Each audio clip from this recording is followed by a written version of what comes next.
They were feared by kings, trusted by no one, and bound by rules so strict that breaking even one meant death. But one night, the entire brotherhood vanished, without a single weapon left behind, without a single trace of struggle, and without a single answer from history. Witnesses spoke of whispers in the forest, a burning emblem seen glowing in the dark, and a rider in black armor who appeared only once, delivering a message that historians refused to record. For centuries, their disappearance was blamed on war, betrayal, even disease. But newly discovered manuscripts suggest something far more chilling. A hidden oath, a forbidden secret, and a punishment carried out from within the order itself. Tonight, we unravel the truth behind the Black Knights, and expose the mystery they tried to bury forever. I still remember the first night I heard about the disappearance of the Black Knights. I was only a student at the time, studying late in our university's quiet history library. It was past 9, and the building had that stillness that comes only when everyone else has gone home. The wind was beating softly against the tall windows. My desk lamp was the only glow in the long room. And somewhere in the distance, the old wooden shelves creaked like they were whispering secrets. I didn't know then that a single file, left accidentally inside an unlocked drawer, would pull me into a mystery older than my country. Older than most nations we know today. A mystery so dark that even governments avoided speaking about it. A brotherhood known only in scattered documents, half-erased manuscripts, and forbidden letters, an order called the Black Knights. To most people, the name sounded like a myth. A dramatic legend passed down through fireside stories and whispers in old towns. But to historians who dug deeper, to researchers who chased truth beyond the safe boundaries, the Black Knights were real. Deadly real. And the way they vanished, that was something no one could explain. That night, I wasn't searching for them. I wasn't looking for danger, or secrets, or anything dramatic. I was simply writing notes for a paper due the following week. My mind was tired, my tea was cold, and my eyes kept drifting toward the clock. I was preparing to pack up when I noticed something strange. The librarians usually locked the archive drawers before closing hours, but one drawer, bottom right, closest to the window, was left slightly open. It bothered me. Maybe it was curiosity. Maybe it was instinct. But something made me kneel down and pull it open just a little more. Inside were old files. Very old. Brown folders with frayed edges, their labels fading. I shouldn't have touched them, but my hand moved on its own, reaching for the thickest one. The folder smelled of dust and forgotten years. And on its cover, written in a firm hand, were the words, Black Order, classified/do not circulate. My throat tightened. I shouldn't have been looking at this. But there was something about the weight of the file, the way it seemed to hum with age. I took a deep breath, opened it slowly, and began to read. The first page was a witness statement. Short, shaky handwriting. Dated more than 400 years ago. They vanished before dawn. No bodies. No blood.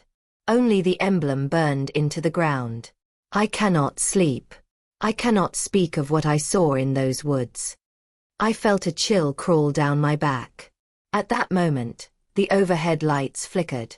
The library settled into an uneasy silence. I swallowed and kept reading. The next page described a village near the mountains. The villagers had seen men dressed in black armor traveling under moonlight. Not soldiers. Not bandits. Something in between. A group with strict rules, silent discipline, and a loyalty that bordered on blind. A group that never removed their helmets. A group that talked only through gestures. A group that answered only to one leader, the Black Captain. The further I read, the stranger it became. Reports of trails where no footprints should be. Of nights where the forest grew so quiet that even the insects hid. Of secret signals written in runes no one could fully translate. The file said the same thing again and again. Nobody knew where they came from. Nobody knew where they called home. But everyone feared them. I flipped the page, and that's when I saw it. A sketch. Hand-drawn but detailed. It showed a knight fully covered in black steel, the armor polished so deeply it looked like it could absorb moonlight. A crest was etched across the chest plate, a symbol like a black sun with jagged rays. Under the drawing, a caption read, "Last recorded sighting. Night before the disappearance." I stared at the figure. Something about the drawing felt wrong. The eyes behind the narrow visor slit seemed alive, watching me, following me. I closed the folder and exhaled slowly. This wasn't just a legend. This wasn't some dramatic tale for entertainment. Something real had happened to these men. Something violent. Something covered up. I placed the file back into the drawer, pushed it shut, and stood up. I told myself to leave it alone, to forget what I'd seen. But I knew I wouldn't. The story had gripped me, wrapped around my mind like a cold hand. That night, as I stepped out of the library and into the parking lot, the air felt different. Heavier. As if something old had awakened the moment I opened that file. The wind picked up, whispering through the trees. My footsteps echoed louder than usual. And in the corner of my eye I thought, just for a moment, that I saw a dark figure standing near the far gate. Still. Silent. Watching me. I blinked, and the figure was gone. I laughed nervously at myself. "You're tired," I whispered. "You're imagining things." I didn't believe my own words. By the time I reached home, the image of that armor, that crest, and those silent testimonies burned in my mind. I couldn't forget the tone of the witnesses. Their fear wasn't the kind that comes from stories. It was the fear of someone who had seen something impossible and survived. 4 hours after midnight, I lay awake, thinking of them. Who were they? Where did they come from? And most of all, what made them disappear? The next morning began my obsession. I returned to the library early, before classes even started. The drawer was locked again, this time tightly. Someone must have realized they had left it open. But I knew what I had seen. I knew I needed more. That was the day I made the worst and best decision of my life. I went to the Special Archives office. The place where no student normally goes without permission. The clerk behind the desk was older, with reading glasses hanging from a chain and a bored expression on his face. I cleared my throat and asked, "Excuse me, do you have materials on the Black Knights?" The man froze. His eyes lifted slowly, and for the first time he looked at me directly. "You want what?" he said, voice colder than the morning air. "The Black Knights," I repeated carefully. "A medieval order? There was a file in the—" He cut me off sharply. "There is no such file. And no such order." I blinked. "But he leaned forward. "Whatever you think you saw, forget it." His sudden change of tone sent a ripple of unease through me. Before I could respond, he stood up, walked to a back room, and returned with a metal clipboard. He thrust it toward me. "If you value your peace," he whispered, "leave that subject alone." Peace. The word felt like a warning. I walked out of the office without another question, but inside me, the curiosity had turned into something stronger, something sharper. Whatever was being hidden was big, bigger than the story itself. And every attempt to silence it only made me want to know more. That afternoon, I made the decision that would pull me into the darkest investigation of my life. I would uncover the truth. I would follow the trail. And I would expose what really happened to the Black Knights on the night they disappeared from history. I didn't go to class that day. My mind couldn't focus on anything except the librarian's words. "If you value your peace, leave that subject alone." What kind of historical topic did someone need to warn me about like that? Historians don't use that tone. Archivists don't speak in fear. But that man, his eyes had shifted the moment I mentioned the Black Knights. He wasn't annoyed. He wasn't irritated. He was afraid. And fear always means there is something worth uncovering. I sat under one of the older trees in the campus courtyard, the cold morning air brushing against my face as students walked by without noticing me. My notebook lay open on my lap, but I wasn't writing. I was thinking. Replaying every moment from the night before. The open drawer. The file. The witness testimonies. The sketch of the night. And the figure I thought I saw near the gate. All of it pointed in one direction. Something about the Black Knights was being hidden deliberately. By noon, the sun had warmed the brick paths. The chatter of students rose around me. People talking about trivial things, planning lunch, discussing assignments. Meanwhile, I felt like I was sitting on the edge of a doorway into a world that nobody else could see. That's when I decided to take the first real step. Not through official channels. Not through permission. But through someone who knew how to navigate the shadows of the university. Michael. Michael wasn't a student. He was a part-time worker, often seen fixing lights, repairing doors, or quietly pushing a cart of tools. But everyone knew he had access to places most people didn't even know existed. Storage rooms. Old basements. Hidden archives from older university eras. He was invisible in the best way. I found him repairing a window hinge near the West Hall. He didn't look up when I approached. He never did. "Michael," I said softly. He tightened a screw. "You're not supposed to need repairs. I need information." He paused. Then he glanced at me, one eyebrow raised. "Information is harder than screws." I nodded. "I'm looking for files that were locked away. Medieval organizations. Orders that don't appear in the public catalogue." He sighed and wiped his hands on his worn gray apron. "Students go looking for that stuff all the time. Makes them feel alive." "Have any of them asked about the Black Knights?" The screwdriver slipped from his hand. He didn't speak for several seconds. When he finally looked at me, the humor in his eyes was gone. "Why that name?" he whispered. I told him the truth. The drawer. The file. The warning. The sketch that haunted me. Michael pressed his lips together, thinking. Then he said something unexpected. "Follow me." He led me through a maintenance door and down a narrow staircase that descended deeper than I expected.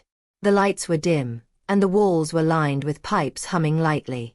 We reached a storage corridor with old filing cabinets and dusty shelves. "This place holds things the university doesn't want to throw away, but also doesn't want people to see," he said. I swallowed. "Like what?" "Documents with no context. Records that lead nowhere. Artifacts no one can identify." He paused. "Sometimes things that scare the new librarians." My pulse picked up. "So, have you seen anything about them? The Black Knights?" He exhaled sharply. "Not directly. But," he opened a drawer and pulled out a thin leather-bound booklet. "There was this." He handed it to me. The cover was cracked, the pages yellowed. "What is it?" I asked. "Notes from a researcher who worked here decades ago. He was studying secret military orders from the Renaissance. He stopped his research without warning. No one knows why." I turned the first page.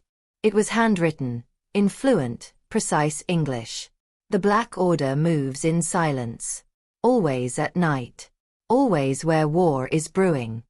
My breath caught. Their armor is black not as a symbol, but as protection. A warning.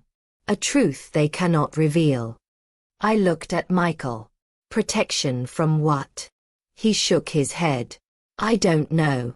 I kept reading. "They follow rules no other brotherhood would accept. Rules so strict they lived as shadows. Rule 1. No name is spoken. Rule 2. No face is shown. Rule 3. No allegiance except the oath of Black Dawn. Rule 4. If one breaks the oath, all fall." My fingers tightened around the page. If one breaks the oath, all fall. A rule like that didn't just suggest unity. It suggested something chilling, like their fates were tied together in a way that went beyond human law. Why would anyone create laws like that? I murmured. Michael leaned against a cabinet. "You don't create rules that extreme unless you're protecting something extreme." I kept turning pages. Most were fragmented, half sentences, missing sections, ink smudged by time and moisture. But then one line stopped me. The night they vanished. The sky was silent. No crows. No wind. No sound at all. A second note under it read, "Witnesses spoke of a burning emblem carved into the ground. Most refused to describe it. Those who did changed their stories later." My skin prickled. The witness accounts in the first file had mentioned the same silence, the same fear of describing what they saw. It couldn't be coincidence. I whispered.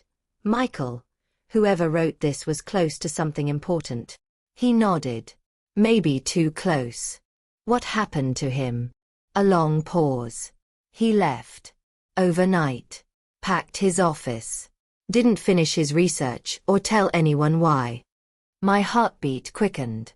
"Do you know where he went?" "No one does." I turned the page again. This time, the ink was darker. The handwriting urgent. Found a letter sealed with the black sun crest. "I must be careful now." Another line below it, written a day later. "If anything happens to me, the answer lies in the mountains near the old monastery." I stared at the words. Mountains. Monastery. A clue hidden by someone who disappeared just like the knights themselves. I whispered, "This is real, isn't it?" Michael didn't speak at first. Then he said quietly, "Some stories refuse to stay buried." Before I could respond, footsteps echoed from somewhere above us. Not fast. Not loud. But purposeful. Someone was walking toward the maintenance corridor. Michael stiffened. "We need to leave. Now." He grabbed the booklet from my hands, slipped it back into the drawer, and shut it. He pushed me toward the stairs. "Act normal. Don't look back," he warned. We walked up the steps as the footsteps grew closer. A tall figure passed us on the landing. An older man in a long dark coat. He didn't glance at us. Didn't slow down. But something about him felt heavy. Like he carried knowledge or power that didn't belong in a university hallway. When we reached the main floor, Michael let out a breath he'd been holding. "Don't come down there again without me," he said. "What was that?" I whispered. "I don't know," he said. "But people don't wander those basements unless they're looking for something." He turned to leave, but then he paused. "You have a choice," he said. "Walk away now, or go deeper and accept you won't sleep the same again." I didn't answer. He didn't need one. He saw it in my eyes. I wasn't stopping. As I walked back toward the courtyard, the researcher's last note replayed in my mind. "The answer lies in the mountains near the old monastery." That would be my next destination. But before I could plan the trip, something happened later that night. Something that proved I wasn't the only one following this trail. Someone slipped a folded piece of paper under my apartment door. No name. No address. Just 5 words. "Stop searching for the black." The message ended abruptly, as if the writer didn't even dare finish the sentence. And for the first time since the library incident, I felt real fear. I stared at the folded paper for almost a full minute before touching it. Something inside me resisted, like my instincts were warning me that even lifting it would pull me deeper into something I wasn't prepared for. But curiosity is stronger than fear, especially when you've already taken the first steps into a mystery. I picked it up carefully. The handwriting was sharp, slanted, written with a pen that pressed hard into the paper, almost tearing it. Those 5 words. "Stop searching for the black." The sentence ended abruptly, the last letter dragging off the edge. For a long moment, I stood in my hallway, listening to the silence outside my apartment door. The corridor was empty when I opened it. No footsteps. No shadows. No neighbors. As if the sender had vanished the moment the note touched the floor. I locked the door, double-checked it, then sat on my couch with the message in my hands. The fear wasn't loud. It wasn't dramatic. It was quiet. Heavy. The kind that settles in your bones because it comes from something real. Someone knew what I was investigating. Someone was watching. And someone believed I needed to stop. But why? What were they afraid I would find? I barely slept that night. Every sound in the building felt magnified, the pipes clicking, the elevator humming, a door shutting far down the hall. And through it all, the memory of the tall man in the long dark coat moving through the basement corridor replayed in my mind. He hadn't looked at me. Not even once. But that made it worse. He walked like someone who didn't need to look. Like someone who already knew everything around him. When morning finally came, I forced myself out of bed, my head aching from lack of sleep. I dropped the warning note in my bag, not because I wanted to keep it, but because I couldn't leave it lying around. I needed to talk to someone. And there was only one person who might understand the danger better than I did. Michael. I found him outside, repairing a loose step near the old lecture hall. He looked tired, almost pale. As if the previous day had drained something from him.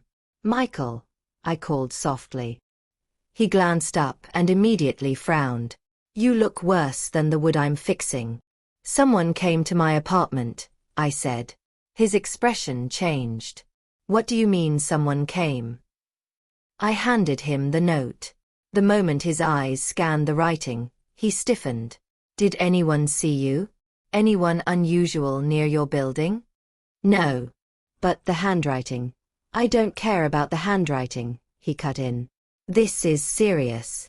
He folded the paper and shoved it back into my hands. Listen to me, he said quietly. If someone warned you, that means you got close to something they wanted hidden. Too close. So what do? I asked. He sighed, rubbing a hand across his forehead. You have two choices. Forget everything. Or keep going and understand that every answer will cost you something. I need the truth, I whispered. He stared at me for a long moment, then exhaled slowly. Fine. Then there's something you should know.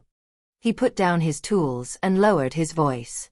The man you saw in the basement yesterday, the one who passed us?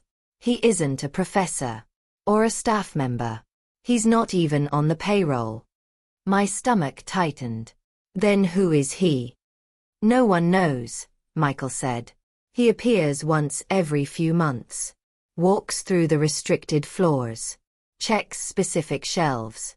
Then disappears for weeks. That sounds impossible, I said. How does the university allow that?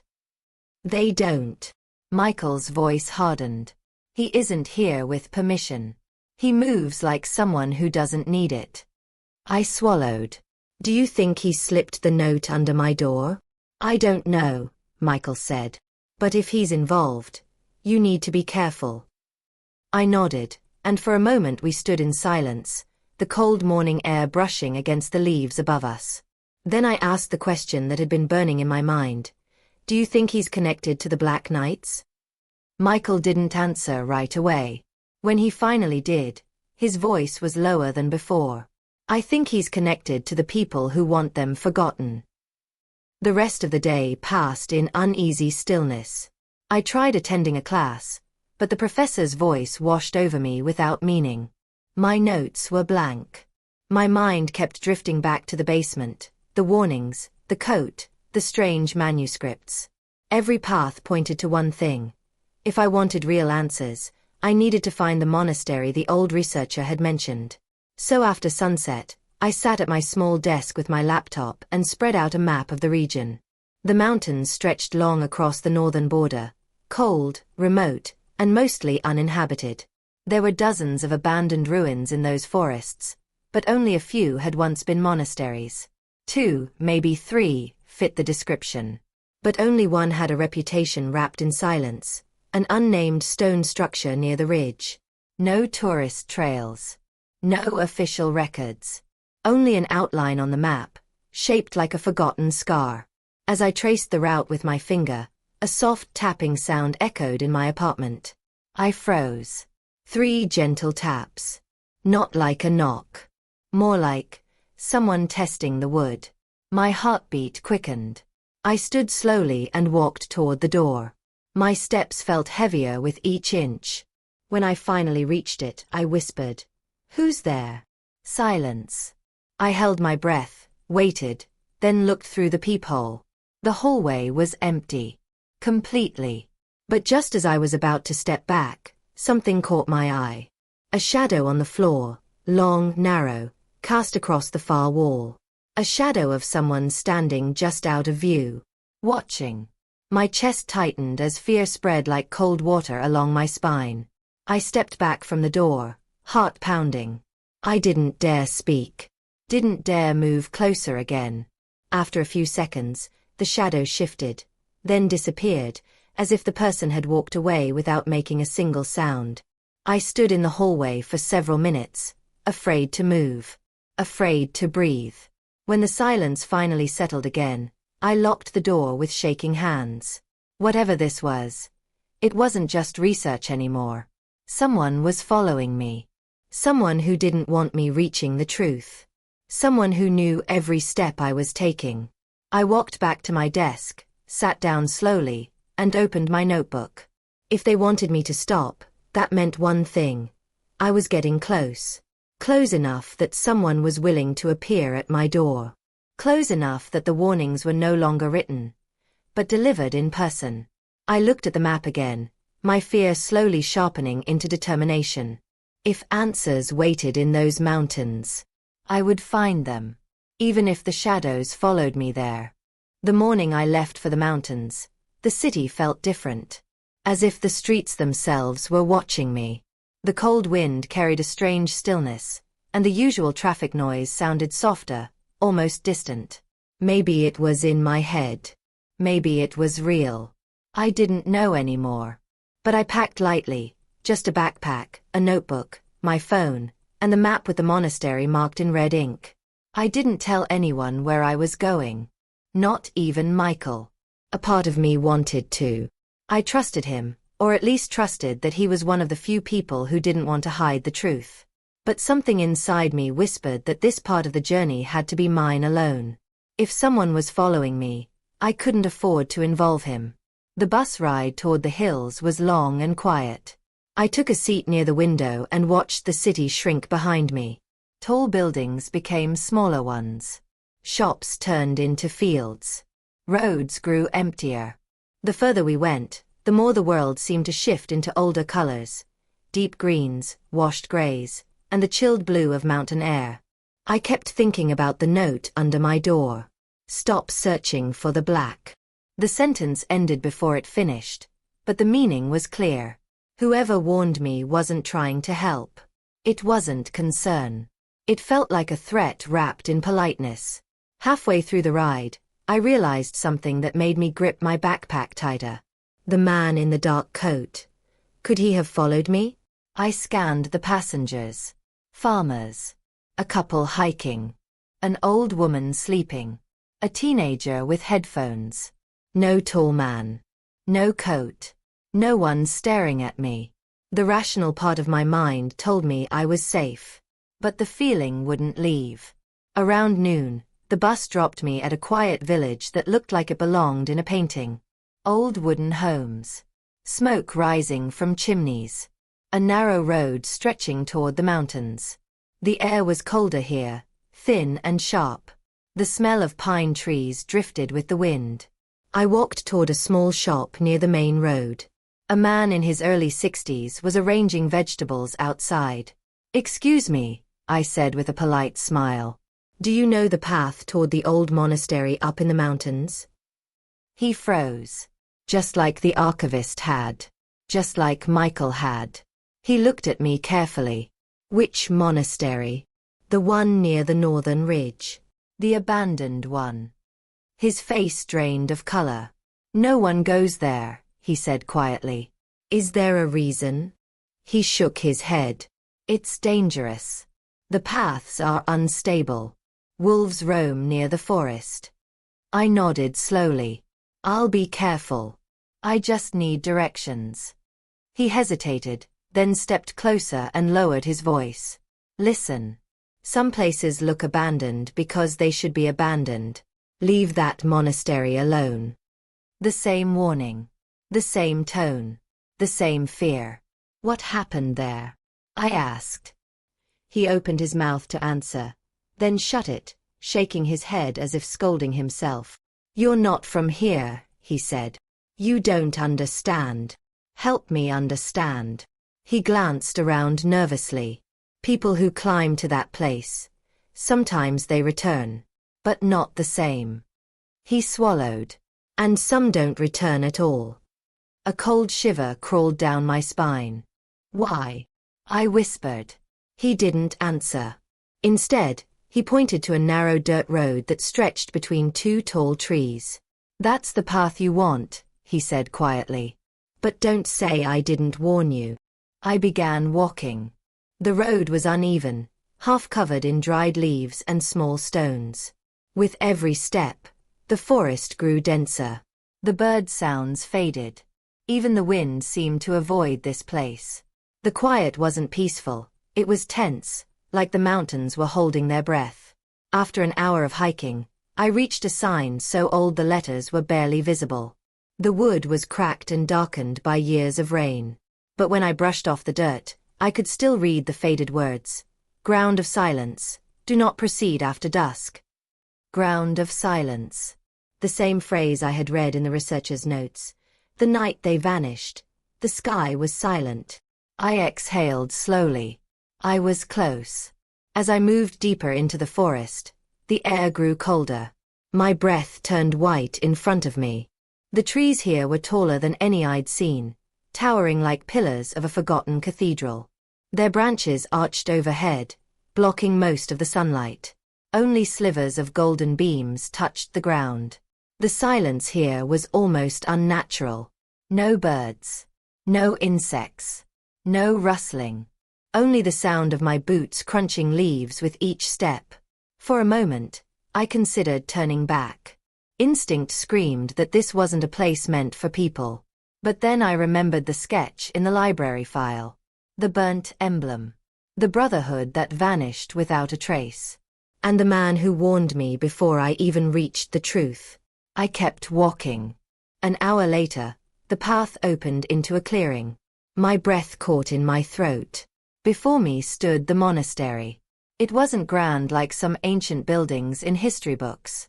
It was smaller, almost humble.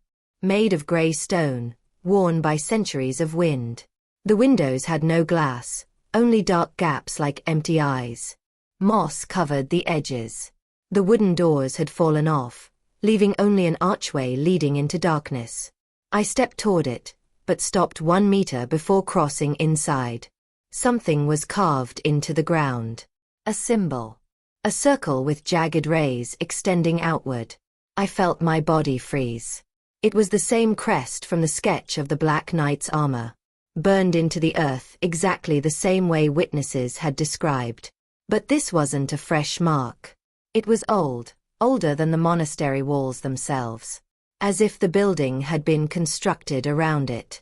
I knelt down slowly, touching the edges of the carved lines.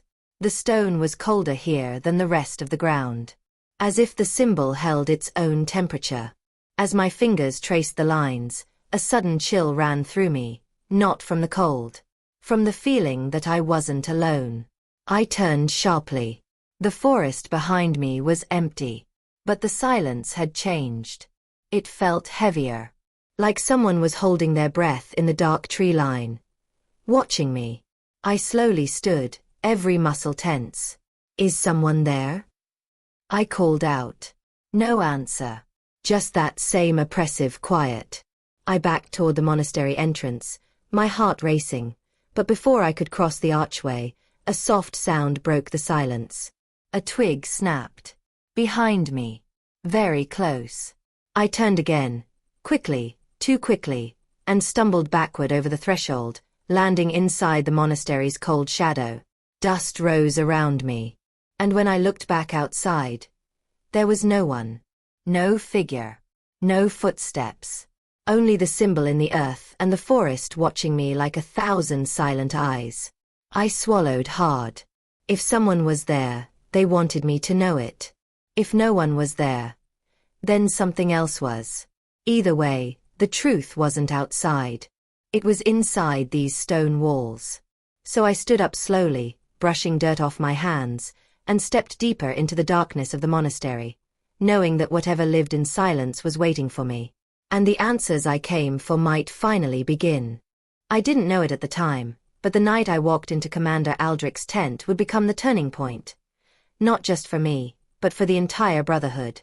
And maybe its final night as history knew it. The air outside was cold, almost unnaturally still. Even the horses seemed uneasy, shifting their hooves as if they sensed something wrong. I could feel it too, like a shadow pressing on my chest.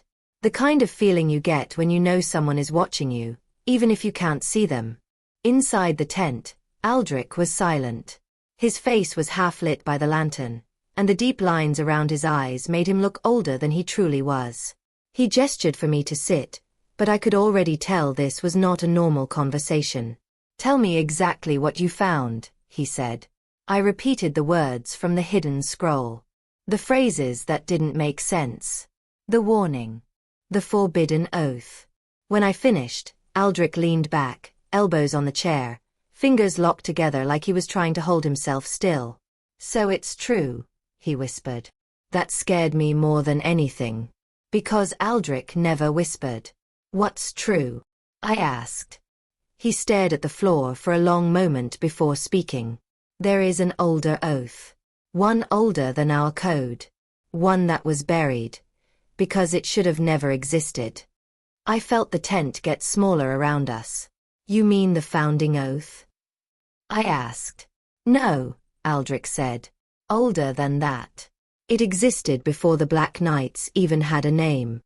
I didn't understand. I didn't want to understand. "Why would it be hidden?" I asked. Aldric closed his eyes. "Because it demands something no knight should ever give." He didn't explain further. Not yet. Instead, he stood up and pulled a small wooden box from under a pile of maps. It was locked with a black iron clasp. And when he placed it on the table, the lantern light flickered like a breeze had passed through. Except there was no breeze. "Aldric, what is this?" "The reason the order was formed," he said. "And the reason it might end." I felt a chill rise up my spine. He opened the box. Inside was a piece of parchment, much older than anything I had ever seen in the archives. Its edges were torn, the ink faded to a dark brown. There was a symbol drawn across the top, the same symbol I had seen on the scroll I found beneath the chapel. The burning raven. My breath caught in my throat. "Aldric, why is this different from the one we wear?" I asked. "Because this one was forbidden," he said. "We were never supposed to see it again." He unrolled it fully and placed a stone at each corner to keep it from curling. The language was archaic, but I recognized enough to understand the meaning. A blood oath. One that bound every knight not just to the order, but to a single command. A command that overruled every rule. A command that never allowed disobedience.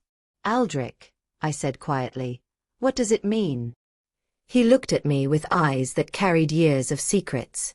"It means the order was never created to protect," he said. "It was created to silence." I felt the ground shift beneath me. "What do you mean, silence?" Aldric inhaled sharply, as if the truth itself was poisonous. The first generation of Black Knights. They were not guardians. They were executioners, bound to hunt anyone who threatened the royal bloodline.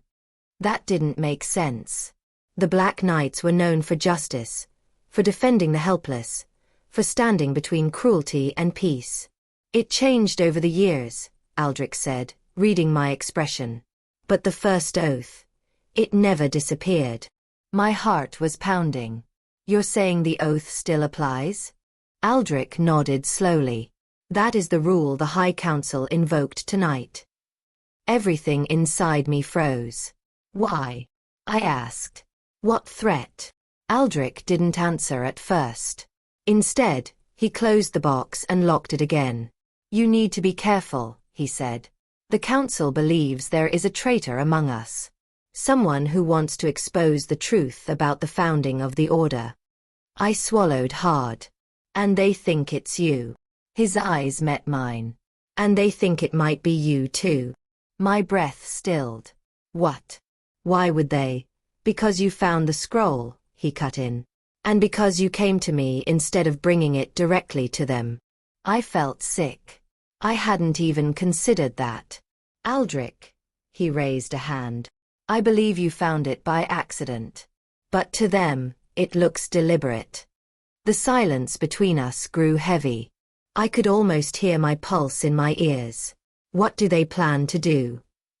I asked. Aldric hesitated. Invoke the oath. I blinked. I didn't understand. Aldric, what does that mean?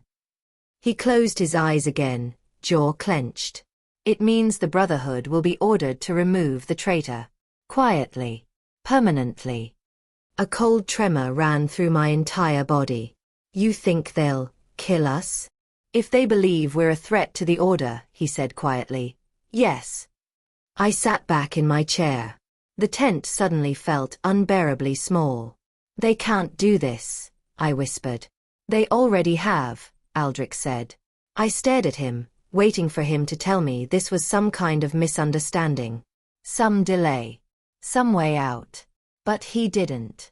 Instead, he walked to the tent entrance and lifted the flap. Outside, I saw two knights walking slowly through the camp.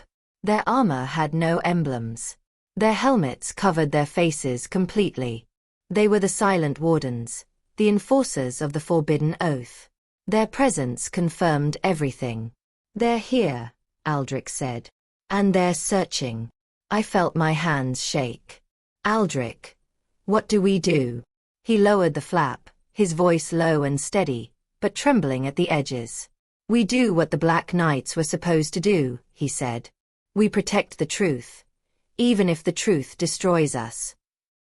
He extinguished the lantern and whispered, from this moment, every step you take could be your last. And in that darkness, I understood something. The Black Knights hadn't vanished because of an enemy. They hadn't vanished because of war. They hadn't vanished because of betrayal. They vanished because the Order turned against itself. And the night it happened had just begun. I barely slept that night. Not that anyone could, with the silent Wardens moving through the camp like ghosts. They didn't speak. They didn't look at anyone. They simply observed, watching faces, watching movements, watching reactions. It was said that a Warden could tell if a knight was lying just by the way he breathed. And now, they were watching me. Every few minutes, I felt a pair of eyes land on my back. Every time someone laughed, the sound died instantly when a Warden walked past. The whole camp felt wrong. Unnatural. Like we were living inside a tension that could snap at any moment. Aldric had told me to stay close to him. But that morning, when I went to his tent to check on him, he wasn't there. Only his cloak remained, folded neatly on the table. My heart dropped. Had they taken him? Had he run? Or worse, had they forced him to leave? Aldric. I whispered into the empty tent. No answer. Just silence. I stepped outside. The icy wind cut across my face, carrying the smell of smoke from the morning fires. Knights were preparing for travel, but no one spoke. Not even small talk. Everyone was pretending nothing was wrong, which only made it more obvious that everything was. I needed to look calm, normal, invisible. But the moment I turned toward the training yard, a Warden stepped right in front of me. His face was hidden behind a full black helmet, the visor shaped like a narrow slit. I couldn't see his eyes, but I felt them. They shifted, following the movement of my chest, my shoulders, my hands. What do you want? I asked, trying not to sound shaken. He didn't respond. Wardens never responded. Instead, he raised one gloved hand and slowly pointed to the side, toward the stables. I froze. You want me to go there? A single nod. That was enough to make my stomach twist. Wardens didn't summon knights. They only summoned those being evaluated. I walked slowly, forcing myself not to run, not to breathe too fast. The warden followed behind me, silent and heavy like a shadow that had grown teeth. When we reached the stables, I saw someone standing inside. A familiar outline. Tall. Broad shoulders. A stance that spoke of authority. Commander Rowan. One of the High Council members. My blood turned cold. "Come inside," Rowan said, his voice calm, too calm. The calm a man uses before cutting someone open. I stepped in. The horses sensed the tension and shifted uneasily. The warden stood behind me, blocking the entrance. "Sir," I said, trying to keep my voice steady. "You asked for me?" Rowan studied me for a long moment. His eyes were sharp, calculating, filled with the kind of intelligence that could either save you or destroy you. "You were in the Eastern Chapel yesterday," he said. My heart hammered, but I kept my tone steady. "Yes. I was cleaning the records desk." "And you entered a restricted archive." The words hit me like a hammer. I swallowed. I didn't know it was restricted. The lock was broken. "Was it?" Rowan asked, stepping closer. "Or did you break it?" My breath caught. "No, sir. Of course not." He kept staring at me, as if searching for a crack in my voice. I forced myself to inhale slowly, quietly. Aldric had always said that fear was loud. Much louder than truth. Rowan's eyes narrowed. "Tell me exactly what you saw." Here it was. The moment that could end everything. If I lied, the Wardens would sense it. If I told the truth, Rowan would twist it. So I gave him something in between. Not a lie, but not the whole truth. There were old scrolls. Dust everywhere. I didn't understand most of it. "Most?" Rowan repeated softly. "Yes," I said. I put them back and left. Rowan stepped even closer now. Close enough that I could feel his breath. "The Brotherhood's future depends on loyalty," he said quietly. "And loyalty is tested in ways most men will never understand." My pulse was racing. The warden behind me didn't move a muscle. Rowan leaned to the side, studying my face from a different angle. "You didn't bring your discovery to the council," he said. "You brought it to Aldric." My heart stopped. How did you?" Rowan smiled faintly. "A man's footsteps tell his story. And 2 sets of footprints entered Aldric's tent last night. 1 set left alone." My chest tightened. "I sought his guidance," I said. "He is my commander." "That he was," Rowan said softly. "That he was." The past tense made my blood run cold. "What do you mean was?"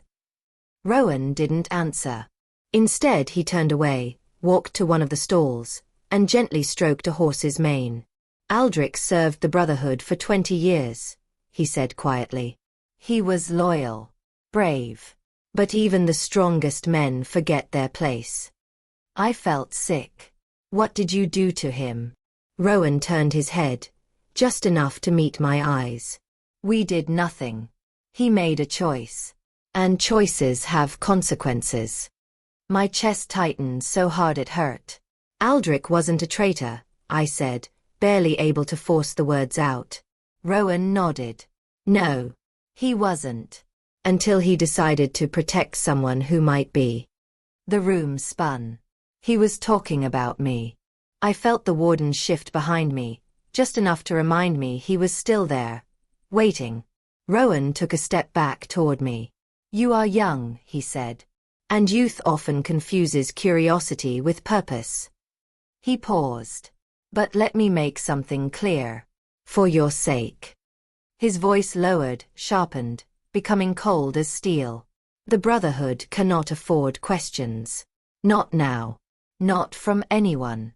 I stayed quiet. Rowan leaned closer, his mouth near my ear. "Your next mistake," he whispered, "will be your last." Then, without warning, he stepped back and nodded to the warden. "Let him go." The warden moved aside, giving me a narrow path out of the stable. I walked out slowly, refusing to turn back. Not until I reached the open air. Only then did I let the fear hit me. My breath shook. My hands trembled. My legs felt weak. Aldric was gone. The council was watching me. The Wardens were hunting. And worst of all, Rowan believed I knew more than I did. Or perhaps, more than he wanted anyone to know. I stood there, staring at the camp, and something inside me shifted. I had been afraid until now. Terrified, even. But the moment Rowan whispered those words, something else began to grow inside me. Something sharper. Stronger. A need for the truth. The real truth. Not the one written in the training halls. Not the one carved on our banners. But the truth buried in the silent pages of the forbidden oath. If the Brotherhood wanted to hunt me, then I needed to learn what they were trying to hide. Because the disappearance of the Black Knights didn't begin on the night history recorded. It began long before that. With the oath none of us were supposed to know existed. And now, it had found me. I didn't go back to my tent after leaving the stables. I couldn't. Not with my thoughts racing. Not with the Wardens circling the camp like wolves searching for weakness. I walked toward the edge of the forest instead, where the morning fog clung to the ground and muted the sounds of the camp behind me. Each step felt heavier than the last. Rowan's words kept replaying in my mind, twisting into new shapes each time. Aldric wasn't a traitor, until he protected someone who might be. Someone being me. I didn't know if Aldric was alive. I didn't know if he escaped. I didn't know if the Wardens had dragged him away in the middle of the night. But I knew one thing. He wouldn't leave without a reason. My boots sank into the damp ground as I reached the line of trees. The forest always felt different from the camp. Quieter, darker, almost untouched by human footsteps. When I stepped under the branches, the air seemed to thicken, cool and unsettling. I needed a place to think, away from everyone. But I wasn't alone. A faint crackle of branches made me spin around. "Who's there?" I whispered. No response. But I heard it again, deliberate movement, not an animal. Someone was trying to approach without being heard, and doing a bad job of it. "Show yourself," I said, louder this time. A figure stepped from behind a tree. It wasn't a Warden. It wasn't Rowan. It was Lyra. She pushed her hood back, her brown hair damp from the fog, eyes wide and anxious. "You shouldn't be out here," she said breathlessly. "They're watching everyone." "Everyone?" I echoed. She nodded. "The council called an emergency meeting this morning. They're preparing something." My stomach tightened. "What?" Lyra shook her head. "I don't know. But people are scared. They've never seen the Wardens walk openly through the camp." I believed her. Lyra had always been the one who noticed things no one else saw. She wasn't a knight, she worked in the archives and kept records for the council, but she knew the rhythms of the order better than anyone. "What happened to Aldric?" I asked quietly. Her eyes shifted. "I was hoping you would know," she said softly. Fear pressed against my chest. "You didn't see him leave? No one saw anything?" She shook her head. "The guards at the east gate said no one passed through at night. Not on foot, not on horseback." That meant Aldric was either taken, or hiding in a place even the guards didn't know existed. I exhaled shakily.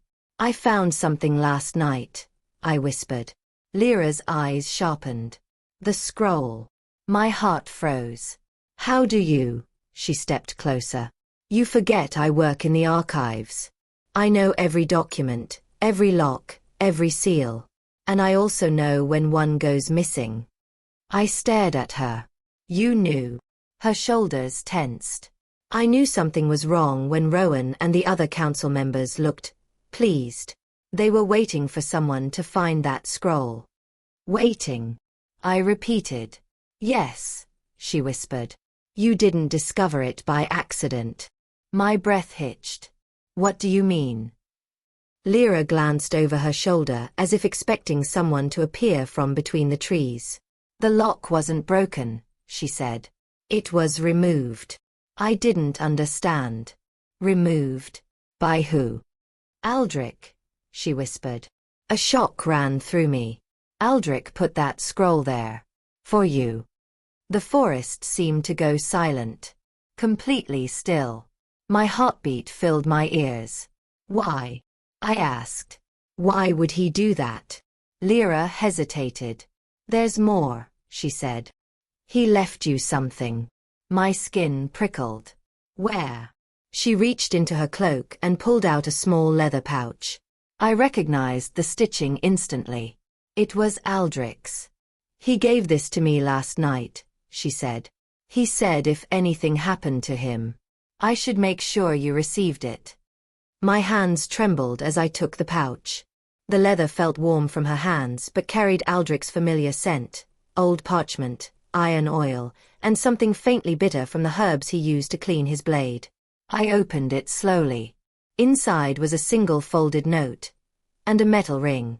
The ring was black, carved with the burning raven symbol, but not the one we wore as knights. This one was different. Older. More detailed. Its wings wrapped around a circle of inscription too worn to read. Lyra stepped closer. That ring. It belonged to the first knight, she whispered. The one who formed the original order.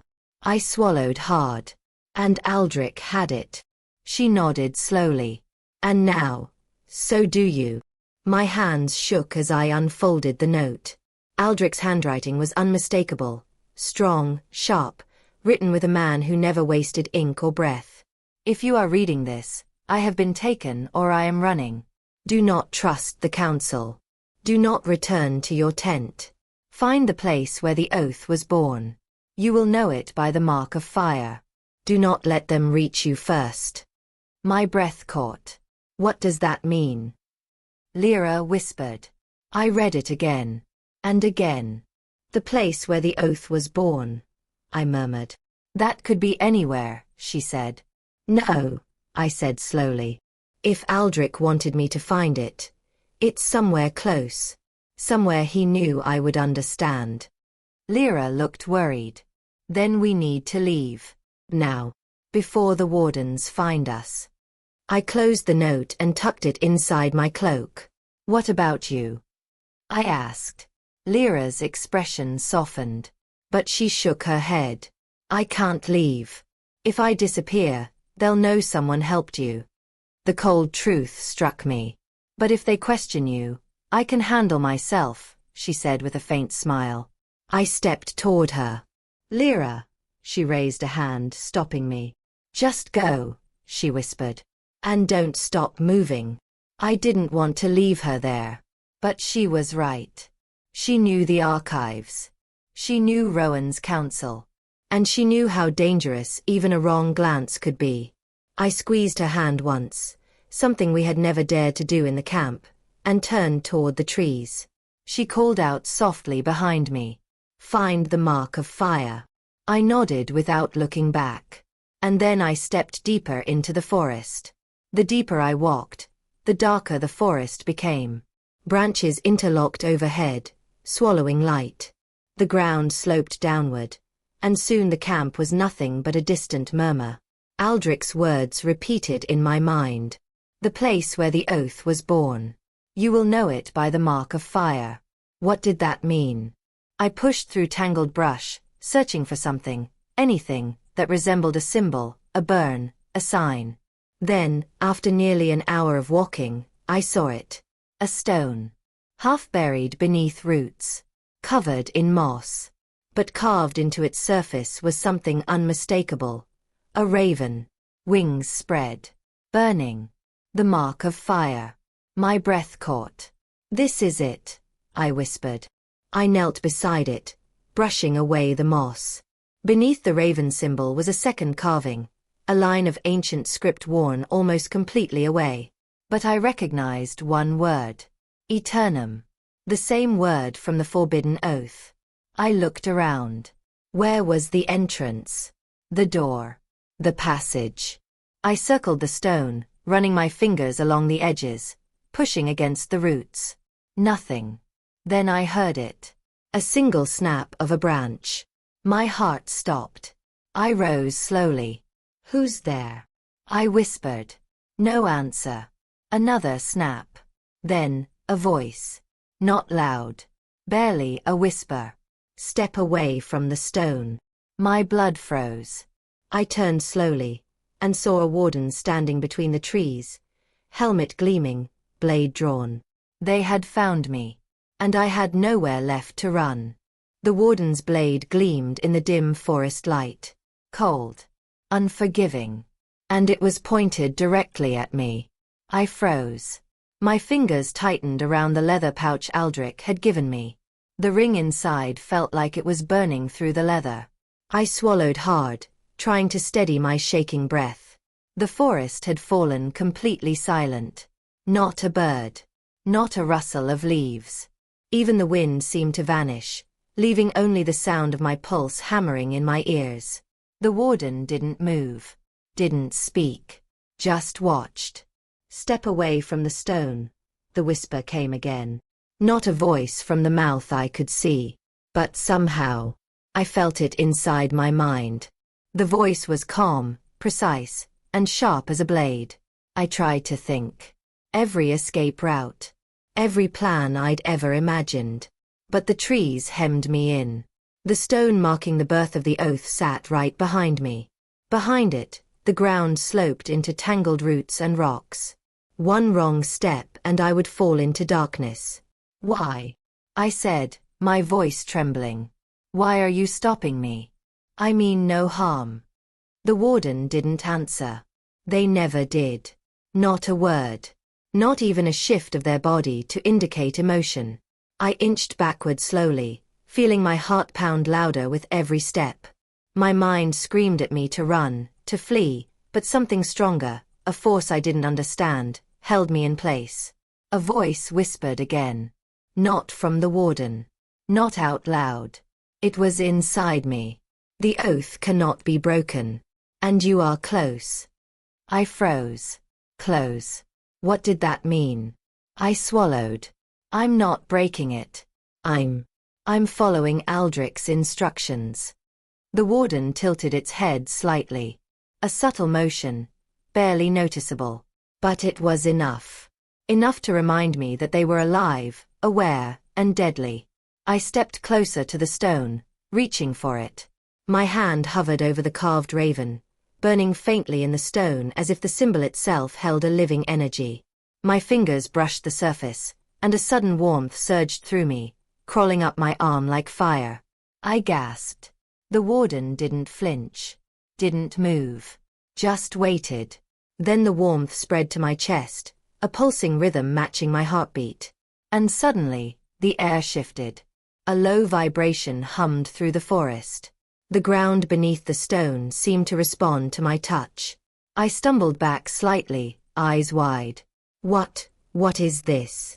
The warden raised a hand slowly. That single movement caused a wave of fear to ripple through me. My legs felt rooted to the earth. I couldn't run. I couldn't step forward. All I could do was watch. Then, almost imperceptibly, the warden lowered the blade. Just a little. Just enough to break the tension slightly, but the message was clear. This was a warning, not a welcome. I realized then that they weren't attacking me. Yet. They were testing me. The thought sent chills down my spine. I clenched my fists, summoning every ounce of courage I had left. "I'm here to finish what Aldric started," I said firmly, my voice shaking but determined. "I'm here to uncover the truth about the Black Knights, the Oath, and the Order's origin. That's all." For the first time, the warden moved. Slowly. Purposefully. They circled the stone, keeping me in their sight at all times. Their movements were silent, fluid, like a predator observing prey, except there was no threat yet. I realized something terrifying. The warden didn't just protect the Brotherhood. They protected the secret. Not the knights. Not the council. The secret itself. And I was standing on it. My hand trembled as I held Aldric's note. His words rang in my head, Find the place where the oath was born. You will know it by the mark of fire. This had to be it. This had to be the birthplace. And yet, standing here, I realized the danger. If I reached for answers too boldly, the warden would strike. And striking didn't just mean death, it meant disappearing without a trace, the same fate the original Black Knights had feared. I took a deep breath. I had to think fast. I needed a distraction. Something to test the warden, to see if they were bound by rules rather than instinct. I dropped the pouch slowly to the ground, letting it thump lightly on the moss. The warden froze. Just for a moment. A fraction of a second. Enough for me to notice their subtle hesitation. I whispered, barely audible. I'm not here to steal. I'm not here to harm. I only want to see the truth. The warden's stance shifted again, almost imperceptibly. Then, something extraordinary happened. The stone itself began to glow faintly. The burning raven emblem shimmered in a soft, fiery hue, as if reacting to Aldric's ring in my pocket. The warden raised a hand, or at least, it seemed that way, and the glow intensified. A low, almost musical vibration filled the air. I staggered back. My chest heaved. The forest seemed to come alive around me. The roots twisted slightly, the mist swirled, and the trees' shadows stretched long like ancient sentinels. It was no longer just a stone. It was a key. A marker. A gateway. The warden moved again. Not toward me, but toward the forest beyond the stone. They stopped, raised their arm, and pointed to a barely visible path, twisted roots forming a narrow passage. I realized. The warden was guiding me. But only just enough. Only enough to let me step forward without crossing the line. My hands shook as I picked up the pouch. The ring inside burned with warmth now, pulsing in rhythm with the stone's glow. It was as if Aldric had left a part of himself in this object. A warning, a guide, and a protector. I took a step toward the path the warden had silently indicated. The forest seemed to shift with each step. Shadows deepened. The mist thickened. Every sound was magnified. The crackle of leaves underfoot, the distant caw of a crow, the rustle of branches in the windless air. And yet, I felt a strange calm. The warden remained silent, unmoving, watching from the edge of the path. I couldn't see their eyes, but I could feel them.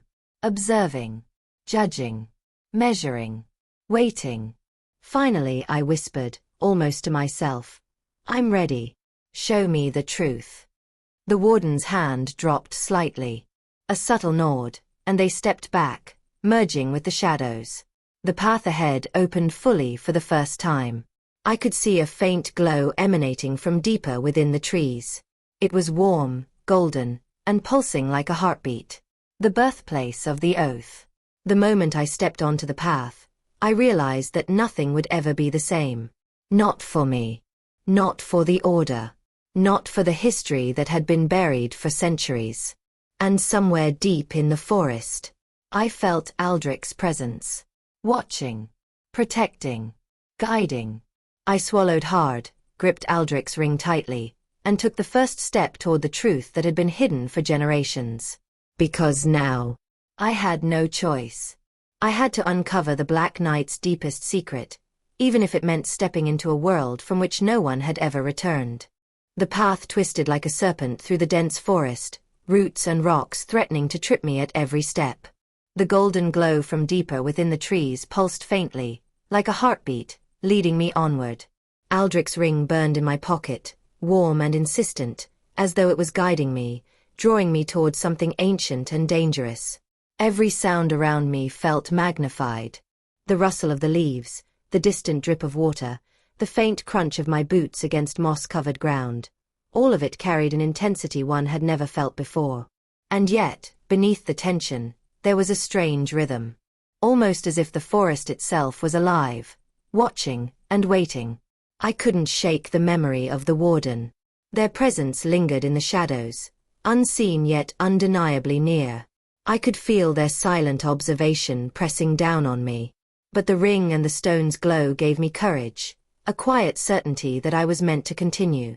After nearly an hour of navigating the winding path, the trees began to thin. Ahead, a dark structure emerged from the mist, ancient, stone, partially collapsed. The golden light seemed to originate from within. My breath caught.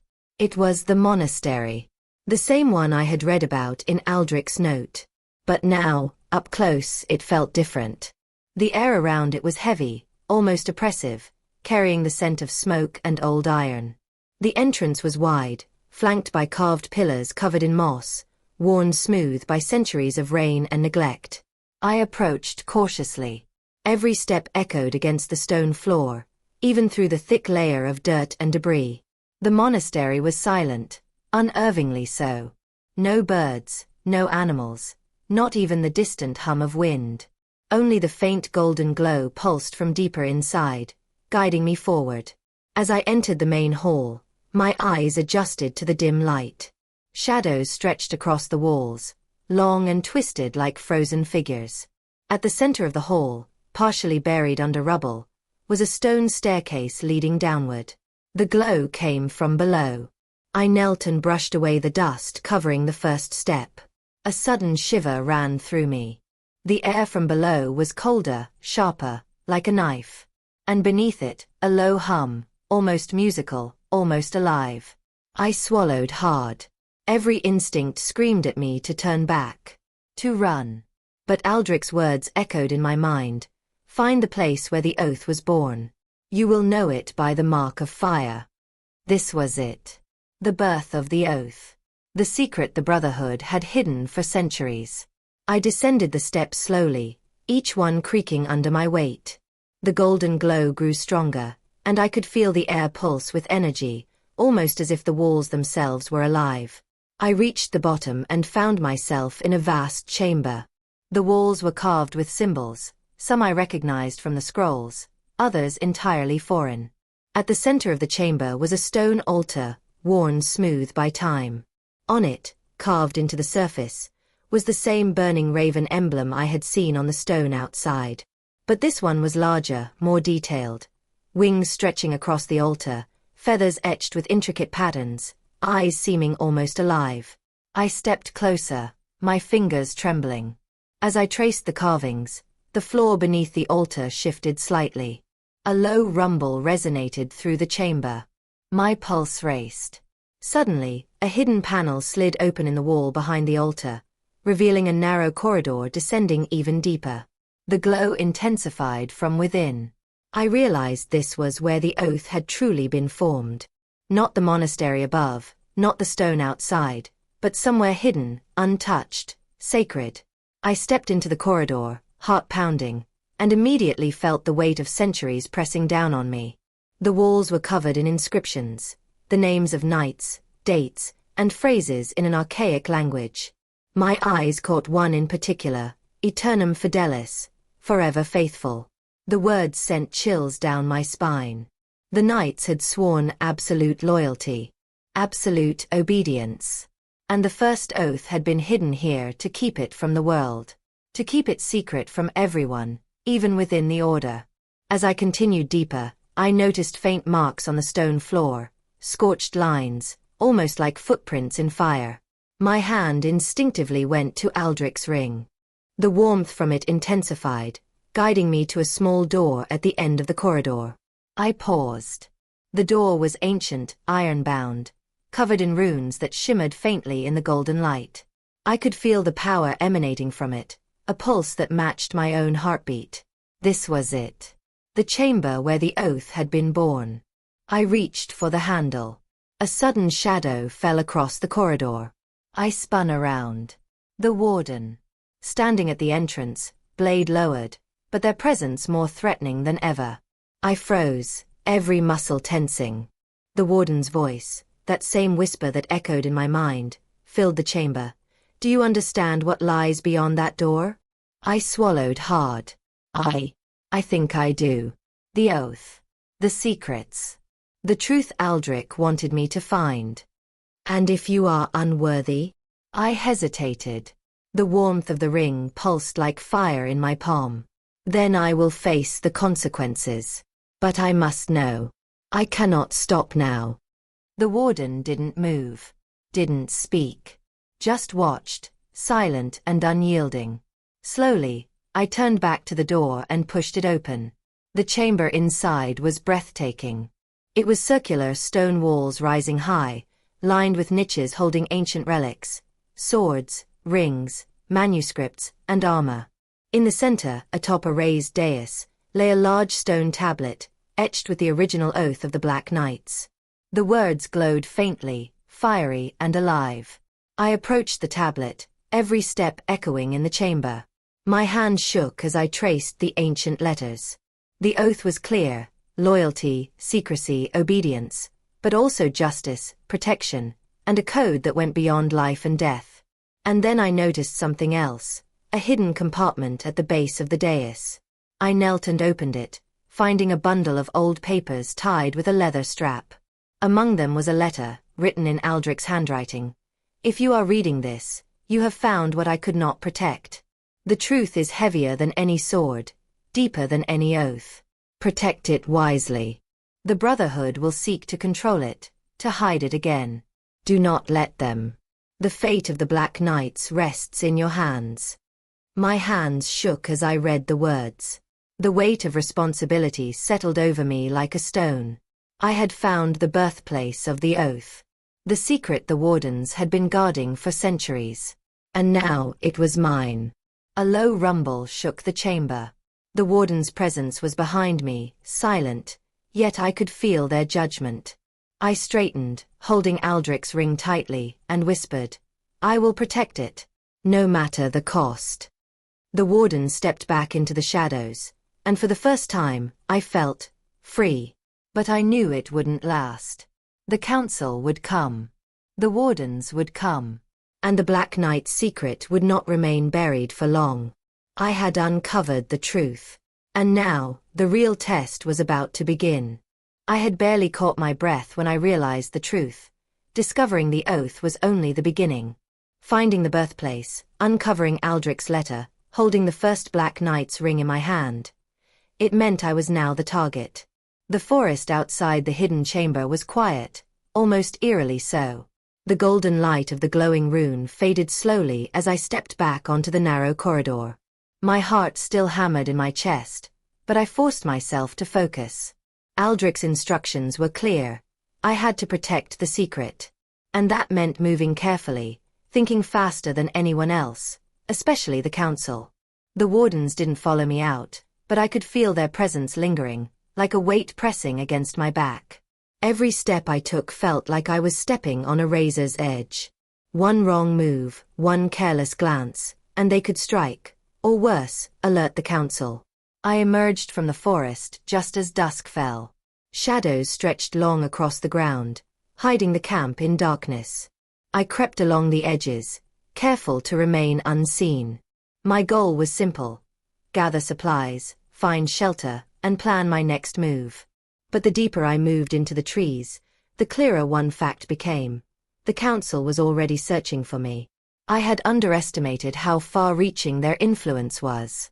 Even from a distance, I could see small signals, subtle signs of their presence.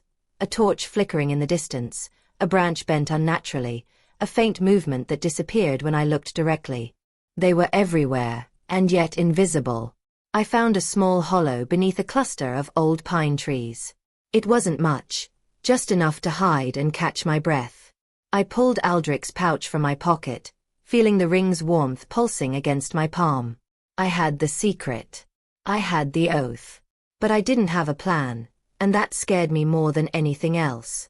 The forest was alive with tension. Every rustle of leaves, every distant crack of a branch made me flinch. I imagined the Council moving silently, enacting their orders. They didn't just want the oath back, they wanted me stopped.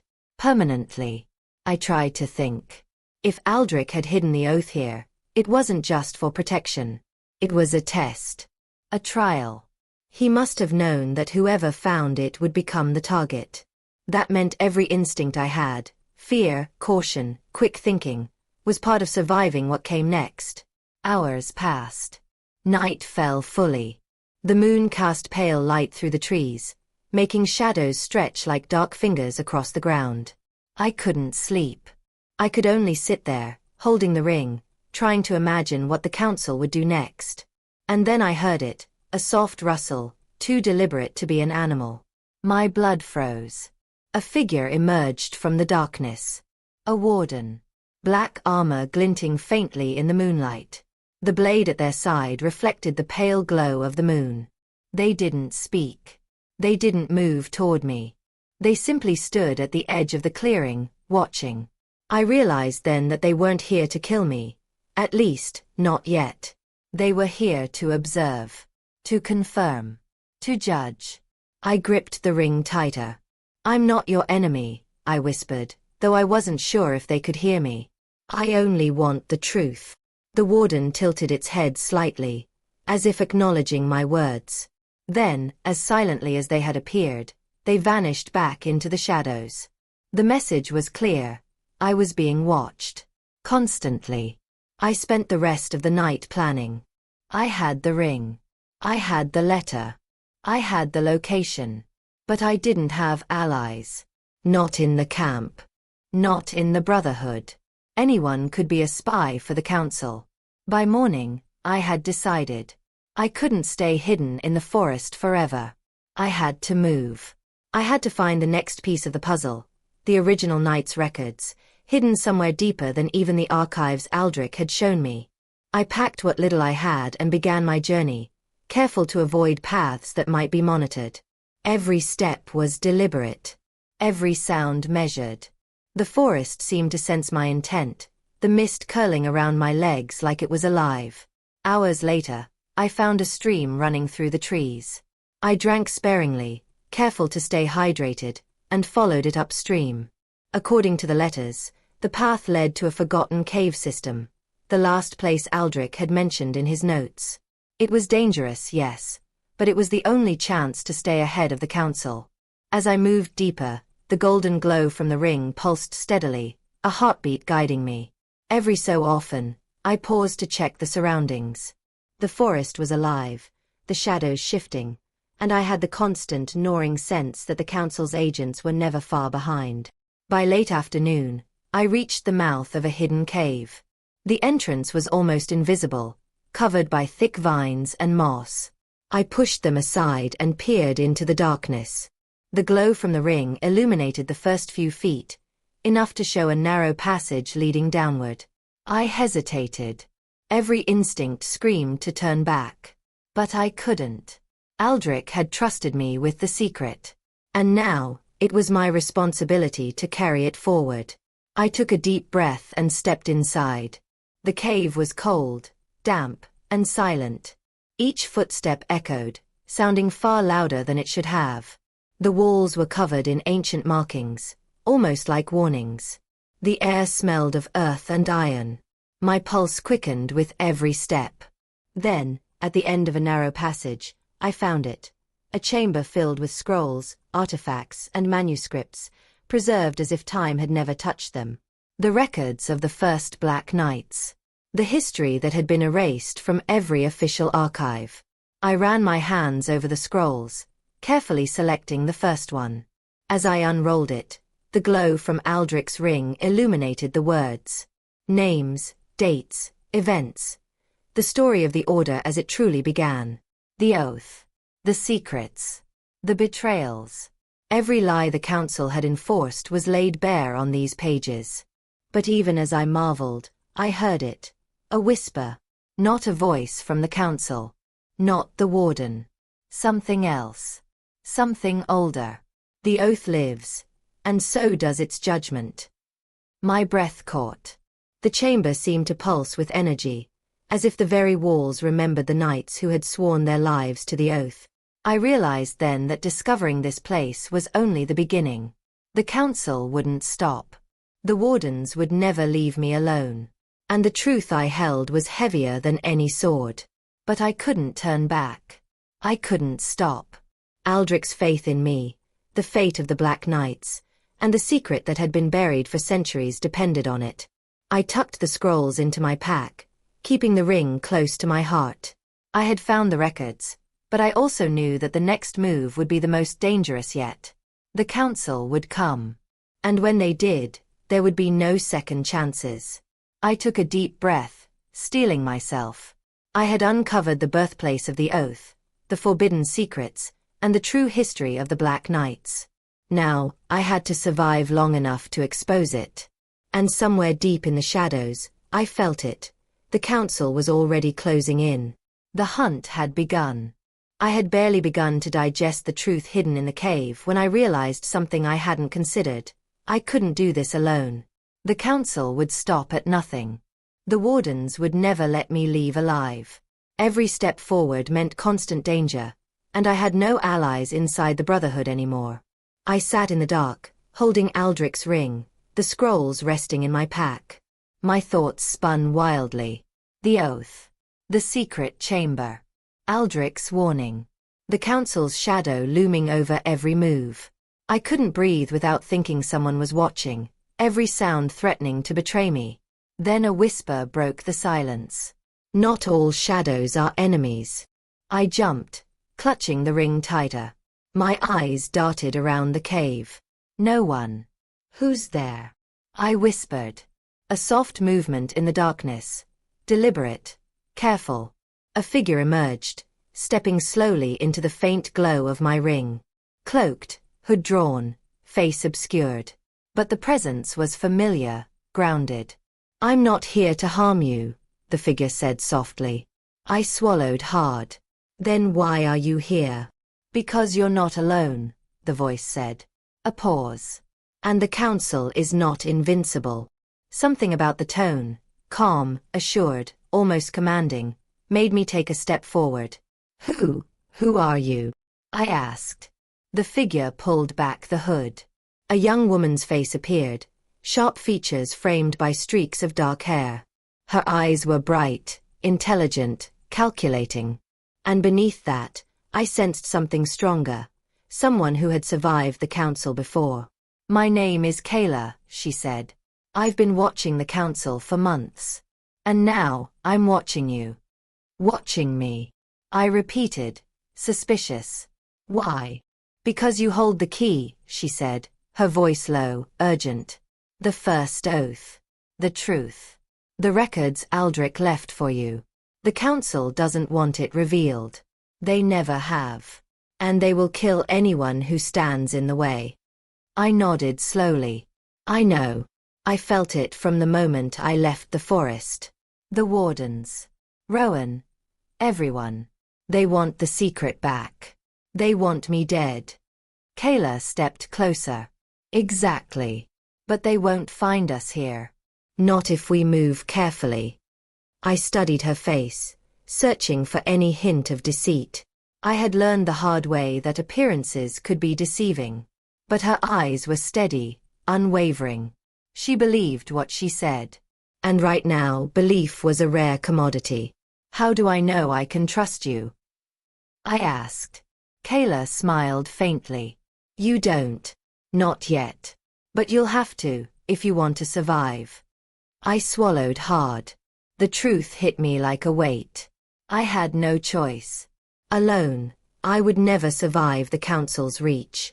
I had to trust someone. All right, I said slowly. What do we do? Kayla's eyes flicked toward the scrolls. First, we get these somewhere safe. The cave won't remain hidden forever. The council has ways of finding even the most secret places. I nodded, lifting the bundle of records carefully. Every movement felt heavy, deliberate, as though the air itself might betray us. Kayla led the way through a narrow passage at the back of the chamber. The corridor twisted and turned, and I noticed the walls were carved with additional symbols. Some I recognized, some completely foreign. The inscriptions seemed almost alive, whispering faintly when the air shifted. Kayla's presence beside me was reassuring. She moved with the precision of someone trained, alert to every sound, every movement. She paused at intervals, listening, scanning, waiting. Finally, we emerged into a hidden clearing, small and surrounded by ancient trees. Kayla pointed to a makeshift cache, cleverly concealed beneath moss and rocks. Put the records here, she said. They'll remain hidden until we can move them safely. And until we know who we can trust. I did as instructed, my hands shaking slightly as I placed the scrolls in the hidden compartment. Every instinct screamed that someone could be watching. But nothing stirred. The clearing remained silent. Kayla crouched beside me. Good, she whispered. Now we need a plan. The council will not give up easily. Rowan and the Wardens will pursue you. And soon. I felt my chest tighten. I had hoped to buy some time. I had hoped to move in secret. But it seemed the council was faster than I could imagine. Do you know where Aldric is? I asked, my voice trembling slightly. Kayla shook her head. No. But he's alive. And he left clues for you. The ring, the scrolls, the cave. All of it points to a larger network. A system designed to protect the oath if anyone tried to expose it. Her words gave me a strange sense of hope. Aldric had planned for this. He had prepared me. Even if I didn't fully understand yet. But we can't stay here long, Kayla continued. The council can trace the energy from the ring. They can follow anyone connected to the first oath. We need to move. Now. I nodded. Every instinct told me she was right. I couldn't risk exposure. Not here, not now. Kayla led me through a hidden path winding into the forest. I noticed signs along the way, subtle carvings, moss patterns, stones placed deliberately. Markers Aldric must have left for me. Each one confirmed I was on the right path, and that he had trusted me to follow them without error. Hours passed as we moved cautiously. The forest grew darker, denser, and the air heavier with anticipation. Every rustle, every shadow made my heart race. Finally, we reached a small, hidden cabin, abandoned but secure. Kayla quickly checked the perimeter. This will do for now, she said. We can rest, plan our next move, and prepare to move the records. Inside, the cabin was simple. A few shelves, a fireplace, and enough space for us to stay out of sight. Kayla lit a small lantern, the warm glow reflecting off her face. Who else knows about this? I asked. No one, she said. And that's how it must stay. For now, it's just us. You, me, and the oath. I exhaled slowly, the tension in my shoulders easing slightly. At least for a moment, I wasn't alone. At least for a moment, I had someone who understood. Kayla looked at me, her eyes serious. Tomorrow, we start planning. We have to stay one step ahead. The council will come. And when they do, we need allies. We need knowledge. And we need the courage to face them. I nodded, determination replacing fear. I had come this far. I had survived the Wardens. I had uncovered the birthplace of the oath. I had Aldric's guidance, even if only in part. And now, I had Kayla. For the first time since leaving the camp, I felt a flicker of hope. A plan forming in the shadows. The hunt had begun, yes. But I would not run blindly. I would fight. I would uncover every secret. I would protect the oath. Because the Black Knight's truth, the one buried for centuries, deserved to live. And so did I. The first night in the cabin was restless. I couldn't sleep. Every creak of the wooden floor, every groan of the forest outside, made my chest tighten. I kept Aldric's ring in my hand, feeling its warmth pulse like a heartbeat, reminding me that I wasn't alone, but that danger was always near. Kayla slept lightly on the other side of the cabin, a blanket pulled close around her. Even in sleep, I could sense her alertness. Her presence was reassuring, but it was also a constant reminder that we were both exposed. The council could strike at any moment. Morning came slowly. Pale sunlight filtered through the cracks in the cabin walls. I rose quietly, careful not to wake Kayla, and checked the scrolls hidden in the compartment. They were safe, for now. The weight of them pressed against my chest. These weren't just papers. They were centuries of history, secrets the council had tried to erase, and the key to understanding the true oath of the Black Knights. Kayla stirred, sitting up and stretching. "Morning," she whispered. "Morning," I replied, still scanning the area for any sign of danger. "We need to move the records further," Kayla said. "The council will trace the energy from the ring if we stay here too long. It's only a matter of time before they find us." I nodded. Every word she said reminded me of the stakes. We were moving not just to survive, but to protect a secret that could change everything we thought we knew about the Brotherhood.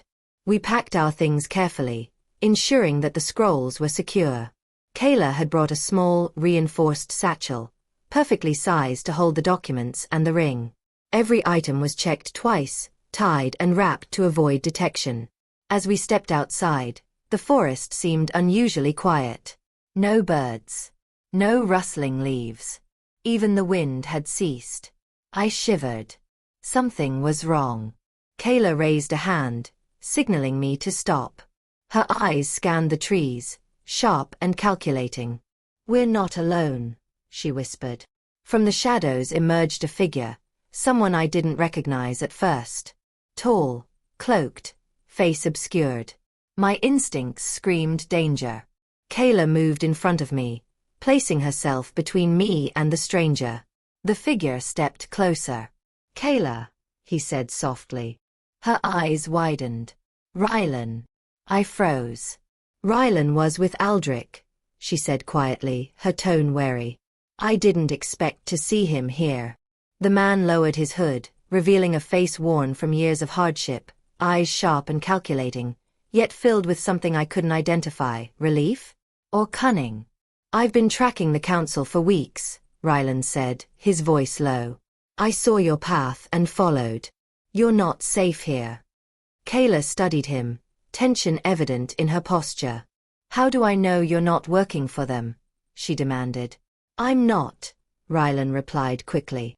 "Aldric trusted me. And if you want to survive, you need allies. I can help you." I glanced between them, uncertain. Everything about this situation screamed caution. And yet, the ring pulsed in my pocket, almost urging me to trust him. Kayla finally nodded slowly. "All right," she said. "But any betrayal, Rylan, and you're done. No excuses." "I understand," he said. We moved through the forest cautiously, 3 of us now, each step measured. I carried the satchel with the scrolls and Aldric's ring. Every rustle of leaves, every snap of a branch, made my heart race. The forest seemed alive, watching, waiting for a misstep. Hours passed. The sun climbed higher, but the shadows in the woods grew longer, darker. I noticed subtle signs along the path, markers Aldric had likely left for me, guiding us safely through hidden trails. Every time I followed them, I felt a strange sense of reassurance, as if he were still with me. By late afternoon, we reached a small clearing near an old, abandoned watchtower. It was perfect, hidden, defensible, and remote enough that the council's spies would struggle to find us. Kayla quickly set up a temporary shelter, while Rylan checked the perimeter. As I rested, I realized something chilling. Despite our precautions, the council was relentless. They would stop at nothing to reclaim the secret, and the Wardens would never hesitate to strike. Kayla joined me, her expression serious. "We need to decide our next move carefully," she said. "The records can't stay here long. The council will send scouts, and we have no idea how many." I nodded. "I know. But where do we go?" Kayla hesitated. "There's a network, a series of safe houses, hidden by Aldric and the original knights. If we can reach the central one, we'll have time to study the records and plan our next steps. But it's not easy to find." Rylan returned, exhaustion evident in his face. "We don't have much time," he said. "I spotted movement earlier. The council is closing in. They may already know we're here." Panic threatened to rise, but I forced it down.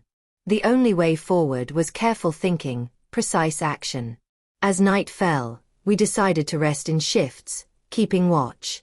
Every creak of the cabin, every shadow outside, made us jump. And then, just before midnight, I heard a whisper. Not from the forest. Not from Kayla or Rylan. Someone inside the cabin. I froze. The satchel with the records lay just feet away. I moved silently, hand on the hilt of my dagger. A shadow moved near the back wall. A figure stepped forward, pulling back a hood. Rylan. Rylan. I whispered. Confusion and dread twisted in my chest. He smiled faintly, a dark glint in his eyes. "I'm sorry," he said. My stomach dropped. What are you doing?" "I can't let you expose this," he said, reaching toward the satchel. "The council. They promised me power. Security. Everything I've ever wanted." Kayla gasped. "Rylan." I stepped forward, trying to block him. "No. The records. They're not yours." Rylan's expression hardened. "They're never going to survive without me controlling them. You're too weak. You're too inexperienced. The council knows, and they'll destroy anyone who interferes." I realized the truth too late. The ally we had trusted, the one Kayla vouched for, was a traitor. He had followed us to the cabin, waited for the right moment, and now intended to steal everything. Kayla moved instinctively, stepping between us, dagger drawn. "You'll have to go through me first," she warned. Rylan smirked. "Gladly." The forest outside seemed to hold its breath. I clutched Aldric's ring, feeling its warmth surge through me. Somehow, I knew this was a turning point. Survival wasn't just about hiding anymore. It was about confronting betrayal, making impossible choices, and fighting for the secret that had been buried for centuries. I stepped forward. "You won't take it," I said, voice steady despite the fear. "Aldric trusted me with this. I will protect it, even from you." Rylan hesitated. The smirk faltered. He lunged toward the satchel. Chaos erupted. Kayla and I moved together, trying to block him. The dagger, the ring, the scrolls, everything became a blur. I felt the air pulse again, the energy of the oath reacting to my determination. The burning raven on the ring seemed to flare, almost alive, as if sensing the betrayal. Rylan faltered, stepping back as the ring's warmth surged through me. I didn't understand it completely, but instinct took over. I grabbed the satchel, pulling it close, and forced him toward the door. Kayla's blade pressed at his side, holding him at bay. Finally, Rylan stumbled backward, catching his balance, and fled into the shadows. His laughter echoed briefly, chilling and triumphant, but then vanished into the night. We collapsed onto the floor, breathing heavily, adrenaline coursing through our veins. The cabin was silent again. The immediate threat had passed, but the danger remained. Kayla looked at me, eyes wide. "That was close," she said softly. "Too close. The council isn't just hunting us. They're using anyone they can. We can't trust anyone, not even someone claiming to be an ally." I nodded. My hands still clutched the satchel, the weight of the records pressing against me. The betrayal had shaken me, but it had also made one thing painfully clear. The secret of the Black Knights would not be easy to protect, and the council's shadow was closer than ever. The betrayal had shaken me to my core. Rylan's sudden treachery was proof that the council's reach extended farther than I had imagined. Even allies weren't truly safe. Every sound in the forest now carried a threat. Every shadow could conceal a spy. But there was no turning back. I had the records. I had Aldric's ring. And I had Kayla by my side. Morning came slowly. Pale light filtered through the cabin's broken windows. We hadn't slept more than an hour each in shifts, constantly listening, scanning, preparing. But we needed to move. The council would not wait. Not now. Kayla packed the satchel carefully. "We have to reach the hidden path," she said, her voice firm. "Aldric left a trail only we can follow. The safe houses are connected. Each one is a test, a guide. And if we reach the central hub, we can finally understand the full plan." I nodded, gripping the satchel tightly. My fingers brushed the ring. Its warmth surged, as if sensing the urgency. I realized Aldric had designed this path not just as a hiding place, but as a journey, one meant to prepare whoever found it for the trials ahead. We moved cautiously through the forest, following markers Aldric had left.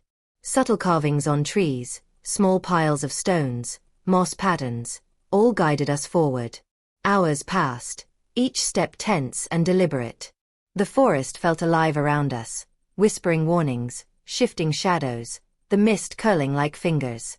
By mid-afternoon, we reached a narrow ravine. A thin bridge of weathered stone crossed the gap, swaying faintly with every gust of wind. Below, the river roared, rushing over jagged rocks. I paused. The path was treacherous. One misstep, and we would be lost. Kayla moved first, testing the bridge with cautious steps. I followed closely, every muscle tense, eyes scanning for movement. The ring's warmth pulsed steadily, guiding me, warning me. We crossed without incident, though my pulse raced for minutes afterward. On the other side, the forest grew darker, denser.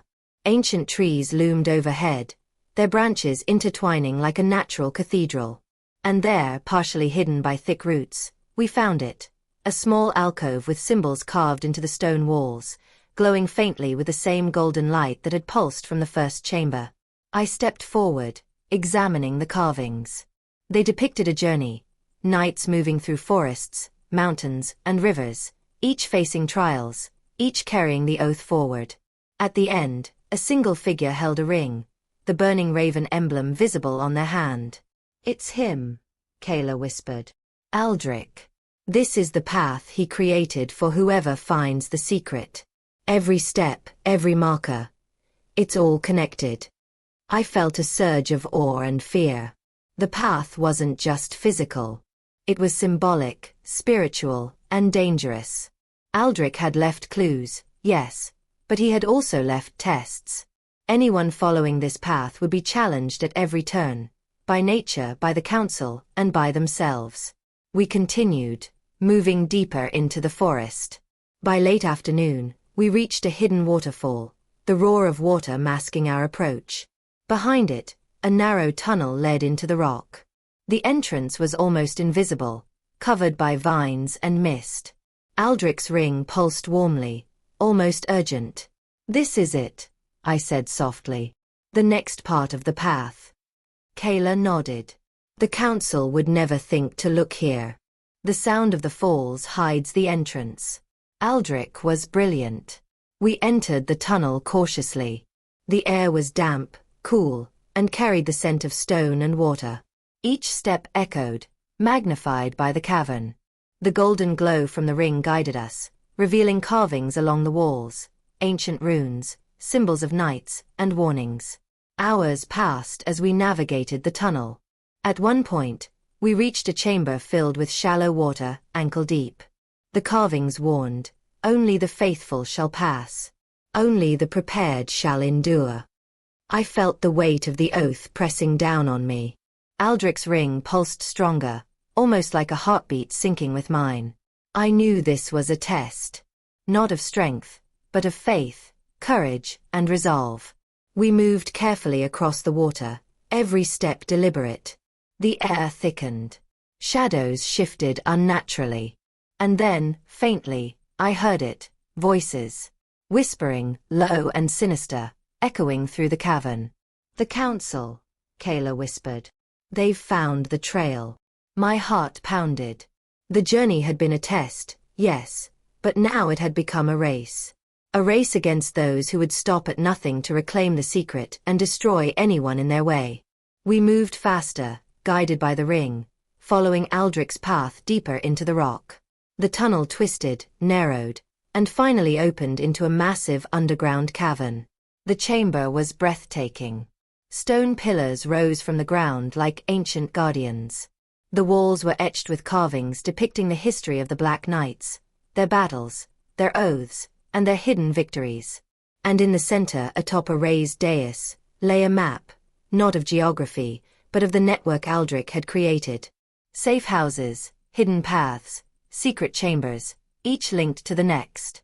I approached the map, studying it carefully. This was Aldric's true gift, a system to protect the oath, preserve the history, and guide whoever found it safely through the dangers to come. Kayla knelt beside me. "This is bigger than we imagined," she whispered. "The council can't touch all of this. Not if we use it wisely."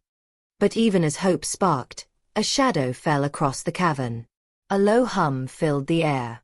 My pulse quickened. From the darkness emerged a figure, a warden. Tall, black armor, blade gleaming, eyes fixed on us. "I warned you," the voice whispered in my mind. "The oath cannot be exposed. Step away, or face judgment." I clutched Aldric's ring. Its warmth surged like fire, giving me courage. "We cannot stop now," I whispered. "We will protect it, no matter what." The warden moved closer, silent and deadly. Kayla stepped forward, blade ready. I realized then that this was the final test before reaching the central hub. Aldric's path had led us here not just to reveal the secret, but to prepare us for the ultimate confrontation, against the council, the wardens, and anyone who would try to bury the truth again. The cavern seemed to pulse with energy, the carvings glowing faintly, reacting to my determination. I tightened my grip on the ring, feeling Aldric's presence guiding me, urging me forward. We had reached the heart of the hidden path. The challenge ahead would be the hardest yet. And somewhere deep in the shadows, I knew the council was already closing in. The race for the Black Knight's secret was about to reach its most dangerous chapter. The cavern felt alive. The carvings on the walls glowed faintly, pulsing in rhythm with Aldric's ring. Every step I took echoed like a drumbeat, warning me that the final confrontation was near. Kayla stayed close, blade ready, eyes scanning the shadows. The warden's presence lingered somewhere in the darkness, silent and waiting. We had reached the heart of Aldric's hidden path, the final chamber before the central hub of the Black Knight's network. The map in front of us revealed everything. The safe houses, secret passages, and the locations where Aldric had hidden the original records. But more than that, it revealed a choice, a test, the ultimate test. A voice echoed in my mind, familiar, yet distant. "Aldric. If you are here, you are ready. But the final step will demand more than courage. It will demand your soul, your faith, and your resolve. Protect the oath. Protect the truth. Or it will be lost forever." I swallowed hard, gripping the ring tightly. The warmth surged through me, filling me with determination. I knew now that Aldric had prepared me for this moment, every step, every danger, every betrayal. Kayla whispered, "We're not alone. The council, they've found the hub. They won't stop until they have it." I nodded. "Then we face them. We protect the oath. Whatever it takes." The warden stepped forward from the shadows, blade lowered but eyes fixed. There was no malice, only judgment. A silent acknowledgement of the weight we now carried. "This is the final test," I whispered. Suddenly, a noise echoed from above. The cavern entrance shuddered as the council arrived. Torches, armored figures, and their leader, a man I recognized from the Brotherhood archives, stepped into view. His eyes narrowed as he saw us, the satchel, the ring. "You cannot hide the truth forever," he called. "The oath belongs to the council. Surrender it now, and your lives will be spared." I tightened my grip on the satchel. "The oath doesn't belong to you," I said, voice steady. "It belongs to history. It belongs to the truth. And we will protect it." Kayla stepped beside me. "You'll have to go through us first." The council advanced, and chaos erupted. Blades clashed, sparks flying.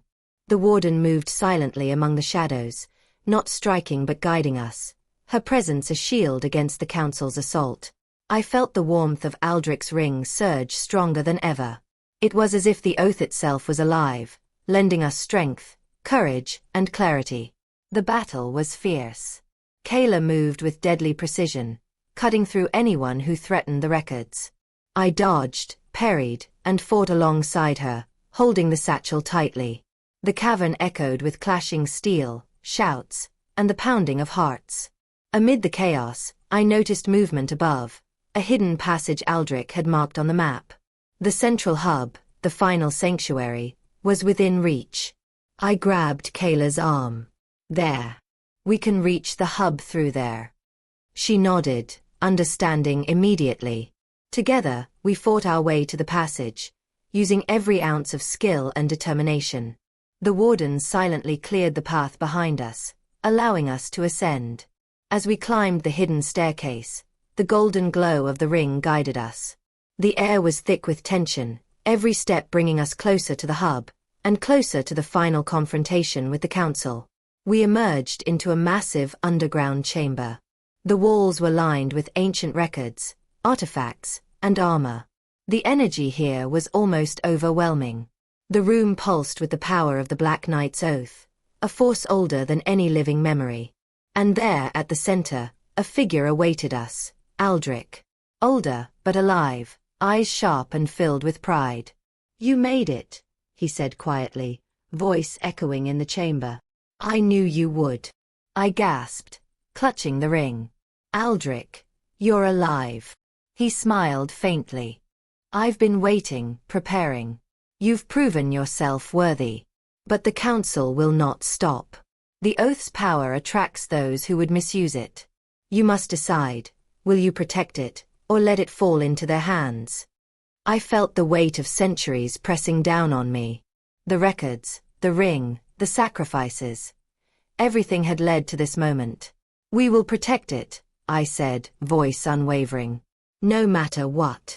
Kayla nodded beside me, determination burning in her eyes. Suddenly, the Council breached the chamber. Their leader raised his hand, a command that sent his soldiers rushing forward. "Seize the oath. Stop them." Aldric stepped forward, raising his hand, and the room pulsed with energy. The Warden emerged from the shadows, joining us. The air shimmered with power, the glow from the ring and the carvings blending into a protective shield. The battle reached its peak. Blades clashed, magic-like energy from the ancient carvings flared, and the Council struggled against the combined force of the Warden, Aldric, Kayla, and me. I realized then that the oath was not just words or symbols. It was a living force, a guardian of truth, responding to those who carried it faithfully. The more we fought, the stronger it became, driving the intruders back. One by one, the Council members fell or fled, unable to penetrate the protective aura. Their leader, desperate, lunged toward the satchel. I raised the ring, and a surge of warmth erupted, knocking him backward. He stumbled, eyes wide with fear, before retreating into the darkness. The chamber fell silent. The energy pulsed slowly, settling into a calm rhythm. Aldric looked at us, pride in his eyes. "You've done it," he said. "The oath is safe. The secret preserved. The Black Knight's truth will endure." I exhaled, relief washing over me. "It's over," I whispered. Kayla smiled, exhausted but triumphant. "For now. But the Council will never stop looking. We have to remain vigilant." Aldric nodded. "Yes. But the path is secure, and you are now its guardians. The ring, the records, the oath, they belong to those who protect the truth, not those who seek power." I held the ring, feeling its warmth settle, steadying my heartbeat. I had survived betrayals, faced the Wardens, uncovered hidden chambers, and escaped the Council's grasp. And now, the Black Knight's secret was safe, for me, for Kayla, and for history. As we looked around the chamber, the carvings on the walls seemed to glow brighter, as if acknowledging our triumph. The spirits of the knights, the founders, and the oath itself seemed at peace, finally able to rest. Aldric placed a hand on my shoulder. "You are ready," he said. "The next generation of Black Knights begins with you. Protect the oath, guide the faithful, and ensure that its truth is never lost again." I nodded, understanding the weight of responsibility. It wasn't just about surviving anymore. It was about preserving history, protecting the truth, and honoring the sacrifices of those who came before. The Warden stepped back into the shadows, blade lowered, eyes calm. A silent acknowledgement. The oath had chosen us, and we had proven worthy. Kayla turned to me, a faint smile breaking through her exhaustion. "We did it," she whispered. I looked around the chamber, feeling the warmth of the ring, the energy of the carvings, and the weight of centuries behind us. "Yes," I said softly. "We did it. The oath lives." And in that moment, I knew the truth of Aldric's words. The Black Knight's secret would endure, protected by those brave enough to carry it forward. The chamber fell into calm silence. Outside, the forest seemed peaceful, the shadows no longer threatening.